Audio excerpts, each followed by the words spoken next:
Hello everyone, welcome to मुस्तारा Khatoon channel. आज मैं आपको बताने जा रही हूँ केंद्रीय विद्यालय क्लास 1 में एडमिशन का तरीका, यानी कि method of admission in class 1 KVS में अगर आप अपने बच्चों का एडमिशन कराना चाहते हैं तो आपको पता ही होगा कि एडमिशन का प्रोसेस चल रहा है। 2022-23 सेशन के लिए अभी फर्स्ट लॉटरी रिजल्ट घोषित हो चुका है 29 अप्रैल को, और सेकेंड लॉटरी रिजल्ट भी घोषित होने वाला है, और थर्ड लॉटरी रिजल्ट भी निकाला जाता है क्लास 1 में एडमिशन के लिए। तो हम जानेंगे कि केंद्रीय विद्यालय क्लास 1 में एडमिशन के लिए कितने % सीट रिजर्व होते हैं, कौन सी कैटेगरी के तहत, ये सारी जानकारी आपको मिलेगी। और एक सेक्शन में कितने सीट होते हैं, एक सेक्शन में, ये भी आपको पता चल जाएगा इस वीडियो के माध्यम से। तो अगर आप मेरे चैनल में नए हैं तो चैनल को सब्सक्राइब जरूर कर लीजिए। एडमिशन से संबंधित जानकारी मैं लेकर आती रहती हूँ। तो चलिए सबसे पहले जानते हैं कि जो फ्रेश एडमिशन होता है तो उसमें रिजर्व सीट होती है राइट टू एजुकेशन, यानी RTE के तहत 25% सीट रिजर्व होती है क्लास 1 में एडमिशन के लिए।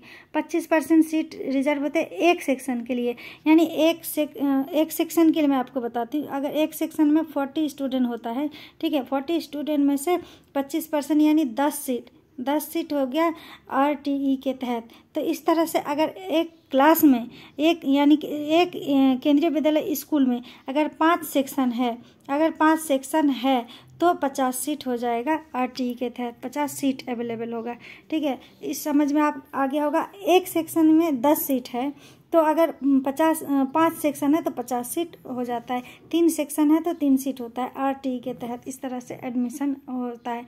और उसके अलावा SC कैटेगरी और ST कैटेगरी के तहत भी एडमिशन होता है। तो SC कैटेगरी के तहत देखिए 15% सीट होता है और 7.5% सीट होता है ST कैटेगरी के तहत। इतने सीट रिजर्व होते हैं।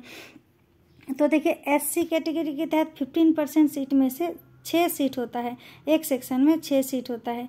और ST कैटेगरी के तहत 3 सीट होते हैं, ठीक है, 3 सीट होते हैं। अगर किसी स्कूल में किसी क्लास में 3 सेक्शन है ST कैटेगरी के तहत, इतने एडमिशन हो जाएंगे, 9 एडमिशन हो जाएंगे, यानी 9 सीट होगा उसमें, ठीक है।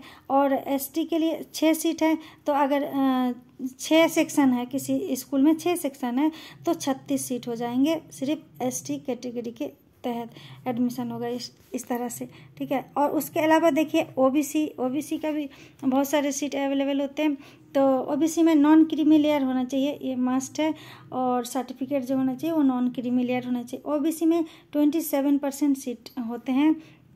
तो 27% में एक सेक्शन में कितने होंगे, 11 सीट होंगे एक सेक्शन में, यानी जो 40 सीट होते हैं एक सेक्शन में, 40 में से 11 सीट यानी 11 स्टूडेंट OBC के एडमिशन किए जाएंगे अगर एक सेक्शन है। तो अगर 5 सेक्शन है तो 5 अगर सेक्शन है तो इस तरह से एडमिशन होगा, 11 स्टूडेंट होंगे हर सेक्शन में, तो 55 यानी 55 स्टूडेंट OBC के द्वारा एडमिशन होगा हर एक स्कूल में। इस तरह से मतलब डिपेंड करता है सेक्शन के ऊपर, एक स्कूल में कितने सेक्शन है। अगर 3 सेक्शन है सिर्फ क्लास 1 में तो 33 स्टूडेंट होंगे OBC के तहत एडमिशन, समझ में आया। इस तरह से सीट इतना रिजर्व है।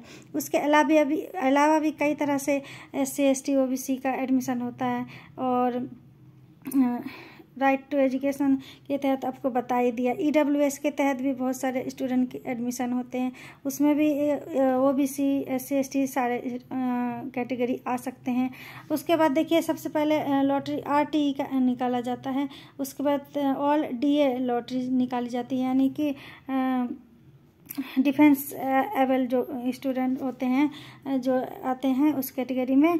और उसके बाद category 1, category 2 ST SC ST, उसके बाद OBC का प्रायोरिटी दी जाती है। उसके बाद सीट खाली होती है तो कैटेगरी 3rd 4th 5th को एडमिशन दिया जाता है। उसके बाद भी सीट खाली होती है तो कैटेगरी 6 अगर सीट खाली होती है तो फिर से लिया जाता है उन बच्चों को। तो आपको पता चलेगा, जैसे जैसे आपको देखना पड़ेगा कि फिर से निकाला गया है लॉटरी रिजल्ट, या बच्चों का नाम लिस्ट वगैरह चेक करते रहना पड़ेगा कई बार। तो आप हम लोग के साथ बने रहिए, मेरे चैनल को सब्सक्राइब कीजिए। जैसे ही कोई भी लिस्ट वगैरह निकाला जाता रहता है, कोई जानकारी देती है, जो भी सीट अवेलेबल होता है तो आप तक वीडियो पहुंचाऊंगी। ठीक है, आप मेरे चैनल को ज़रूर सब्सक्राइब कीजिए और इस वीडियो को आगे शेयर कर सकते हैं। अगर कुछ भी पसंद आया तो इस वीडियो को एक लाइक दीजिए। Thanks for watching.